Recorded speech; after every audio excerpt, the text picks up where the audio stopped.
여러분들이 매니저야. 여러분들이 어쩔 수 없이 그 일을 하게 되는데, 아, 이 사람은 그냥 한 300만 원 정도 돈 쓰다가 그냥 날릴 만한 사람이겠구나. 아니면 이 사람은 아, 정말 괜찮은 사람과 매칭을 해서 표본이 될 수 있는 사람이겠구나. 과연 모를까? 상식적으로 한번 생각을 해보자고요. 여러분들 생각이 다 맞고 옳았으면은 결혼정보업체가 지금 10년이 넘도록, 아니 10년이 뭐야, 정말 몇십 년 가까이 이렇게 유지가 되지 않겠지. 저기 강남구 서초동, 역삼동 그런데 건물 올리고 난리 났어요. 그거는 그만큼 그 관계나 루트를 통해서 결혼을 잘 하는 사람도 있다는 거거든. 이 시기에 결정사를 가입하는 게 어떨까에 대해서 고민을 또 적잖게 하시는 분들이 있을 것 같아요. 만약 저라면 정말 역설적이게도 솔직히 결정사 가입할 만하다고 생각을 해요. 뭐 여러분들도 아시다시피 뭐 제가 PPL을 하거나 이 결정사에 관련해서 돈 받고 이야기를 하는 부분은 일체 없어요. 제가 그렇게 생각하는 이유를 먼저 좀 말씀을 드리고 싶은데, 결정사라는 게 정말 좋은 사람을 만날 수도 있기 때문이에요. 그래서 아마 여러분들이 오늘 이 영상을 보시면은 그 결정사가 말하지 않는 진실과, 그리고 결정사를 통했을 때 비단 같은 결혼 생활이라는 게 가능한 경우가 내가 해당이 되는구나 아니구나를 좀 감잡게 되지 않을까 싶어요. 일단 기본적으로 결정사를 생각하시는 여러분들의 시선은 복권이라고 생각을 하셔야 돼요. 하지만 조금 확률이 높은 복권이랄까? 사람마다 다르지만 대개 여성분들이 결정사에 가입을 할 때는 기본적으로 그냥 확률적인 복권을 긁는다고 생각을 하셔야 돼요. 뭐 결정사 가입 비용도 뭐 업체마다 다르긴 하지만 기본 150만 원부터 시작을 해서 정말 높게는 한 1000만 원, 2000만 원까지도 가요. 그래서 뭐 10회권이 될 수도 있고 5회권이 될 수도 있고 아니면 20회권이 될 수도 있어요. 정말 나는 매니저를 잘 만나면은 나에게 잘 맞는 그런 매칭을 잘해주는 사람을 만날 수 있지 않을까 없을까를 기대하지 마세요. 여러분들에게 잘 어울릴 만한 사람을 매칭해 준다가 아니라 여러분들과 환경이 비슷하고 조건이 비슷하고 부모의 조건이 비슷한 삶의 바운더리가 꽤 비슷한 사람을, 내가 고생을 하고 내가 나가서 사람을 만날 그 기회비용을 줄여서 대신 돈을 지불한다라고 생각을 하시는 게 맞아요. 기본적으로 어떤 매니저를 만나게 될지도 운의 영역인 거고, 그 매니저가 매칭을 해주는 사람도 운의 영역인 거고, 또 여러분이 만나는 인연의 남자가 하필 여러분을 만나기 바로 전에 어떤 여자와 소개팅을 했는데 그 사람과 잘 됐을 수도 있는 거예요. 그 모든 게 운의 영역이기 때문에 이 결정사라는 것 자체를 기본적으로 복권이라고 생각을 해야 마음이 편할 거예요. 그러면은 자, 여기서 반대로 생각을 해봐야 되는 게, 결정사에 나오는 남자들은 대개 어떤 심리를 가지냐라고 이야기를 할 수 있어요. 크게 두 가지라고 저는 생각을 해요.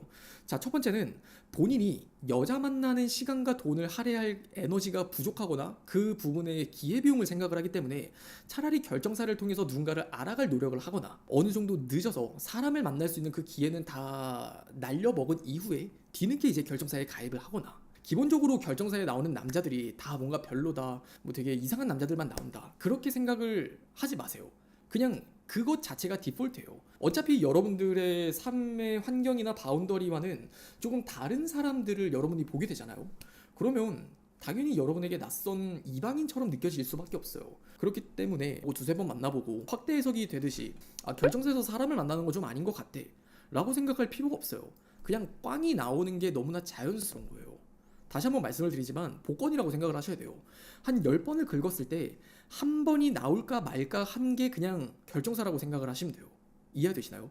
그러면 제가 여러분들 중에 그래도 결정사 가입을 조금은 추천을 드리고 싶은 분들이 있는데, 사실 그냥 결정사가 아니더라도 여러분들이 연애를 잘 하시잖아요. 그러면은 그냥 확률이 높아요. 그리고 되려 저라면 역설적으로 결정사에 가입을 생각해 보는 것도 저는 좋다고 봐요. 우리가 상식적으로 생각을 했을 때 결정사에 가입을 한다는 거는 내가 보편적으로 사람을 만나기가 힘들어서 결정사에 나온다라고 생각을 하거든요. 근데 내가 이렇게 생각을 하게 되면은 남자도 그럴 거라고 생각을 해요. 근데 이게 진짜 사람의 마음이라는 게 정말 무섭다면 무서운 게, 촉이라 그러죠. 내가 사람 만날 데가 없어서 결정사에 나온 여자 입장이라면은 그런 남자를 정말 귀신같이 잡아내요. 하지만 반대로 내가 다른 데서도 사람을 만날 수 있는데도 불구하고 결정사에 나오잖아요. 그러면은 나 같은 남자도 또 귀신같이 알아봐요. 이런 게 진짜 논리로 설명할 수 없는 사람의 촉이거든요. 그런 경우라면은 저는 충분히 추천을 드리고 싶다는 거예요. 되게 남자들도 그래요. 본인만 알겠죠. 다른 데서 사람을 만나는 게 힘들고 본인의 연애 시장의 경쟁력, 그런 게 떨어져서 그냥 돈 내고 결정사에 들어오는 거라면은 사실 그 남자는 그냥 뭘 해도 안 돼요. 어차피 그런 남자의 분위기라는 게 여자들의 입장에서도 보이니까. 근데 적어도 그런 남자가 아니라 진짜 복권같이 진짜 되게 괜찮은 남자를 나는 결정사 통해서 만났어 라고 생각을 할 수 있는 사람을 만나려면은 일단은 복권을 긁는 내 마음 상태가 굉장히 건강해야 돼요. 어떤 누군가를 만날 준비가 되어 있고 굳이 결정사가 아니더라도 나는 다른 데서도 사람을 만난 데서 있어 어떤 어려움이나 문제가 없어. 일단 이 두 가지 조건이 형성이 되면은 결정사에 200이나 300을 쓰는 거 사실 내가 생각하는 나의 조건보다 훨씬 괜찮은 사람을 만날 가능성이 진짜 높아요. 특히나 방금 말씀을 해주신 나이대가 20대 후반의 여성이에요. 어느 정도 웬만한 인서울 대학을 나왔고 뭐 부모님의 빚이 없고 내가 취업을 한 곳이 어느 정도 우리나라에서 이름난 그런 뭐 중견기업에서 대기업 정도만 되는 기업이라면은 진짜 이 결정사라는 게 조건 자체가 2단계에서 최대 5단계까지는 일단은 업그레이드가 돼서 남자들 분들과 매칭이 돼요. 여러분들과 환경이나 조건이 되게 비슷한 사람을 만난다라고 얘기를 했지만 그건 어디까지나 남자들의 입장에서 많은 기준을 내려놓았을 때예요. 여성분들 입장에서 나이가 20대 후반이나 뭐 30대 초반 또는 20대 중반이라면 진짜 말할 것도 없겠지. 그런 수준에서 소개팅이 아닌 이 결정사 시장에 나갔을 때는 일단 경제적인 조건에 대해서는 나보다 2단계에서 5단계 이상까지는 레벨이 높은 사람을 만날 수 있어요. 근데 이 사람의 입장에서도 참 감사하게도 나의 경쟁 상대는 그 사람의 주변 여자들이 아니에요. 결정사에 나온 나와 비슷한 다른 여자들이거든. 방금도 계속 이 채팅창을 보면 알겠지만 결정사에 나가는 여성분들 자체가 기본적으로 본인이 생각하는 그 프레임 자체가 썩 그렇게 부정적이에요. 긍정적으로 시장을 바라보지 않는다고. 하지만 결정사도 곧 사람이 만나는 곳이에요. 그 장소에 있는 사람이 잘못되고 그 장소에는 뭐 이상한 사람만 꼬인다의 문제가 아니라 확률적인 거예요. 뭐 정말 도서관에서는 그래도 삶을 열심히 사는 사람들의 가능성이 뭐 90%인 거라면 나머지 10%의 사람들은 엄마 눈치가 보여서 농땡이를 도서관에서 피우는 사람들도 있겠지. 그런 것처럼 뭐 클럽이든 아니면 소개팅 시장이든 뭐 결정사든 다 마찬가지예요. 그러니까 여러분들도 이 부분을 좀 확률적으로 생각할 수 있는 사고방식이 필요하다는 거죠.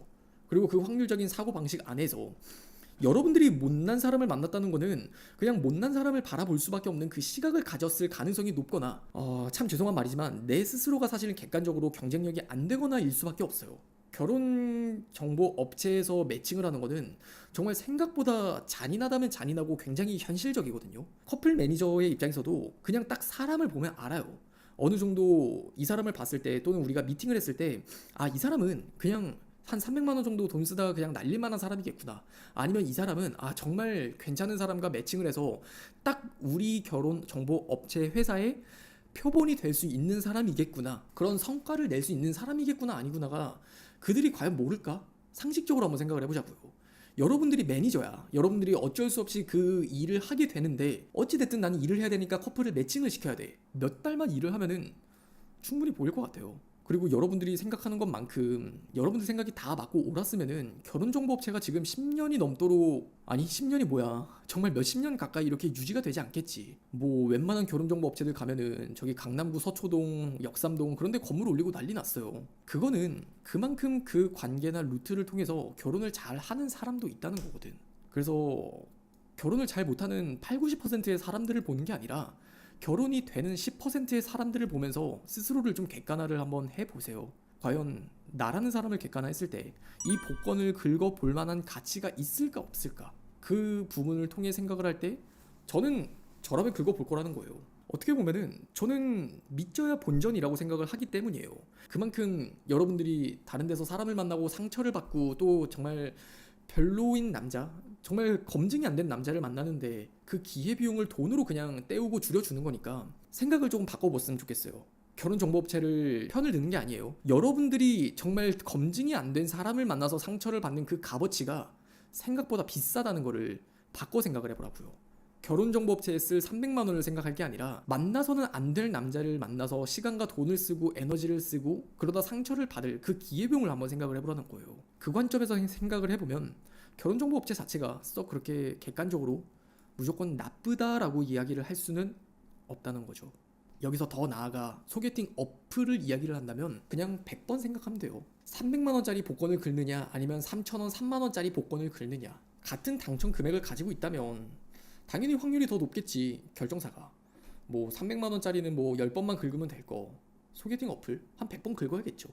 정말 운이 좋으면 그 안에서 인연이라고 얘기할 수 있는 그런 사람을 만날 수는 있겠지만 그만큼 결정사에 비해서는 더 바운더리가 넓어지기 때문에 그래서 사람을 만나기가 어려운 거예요. 확률이 낮을 뿐인 거지.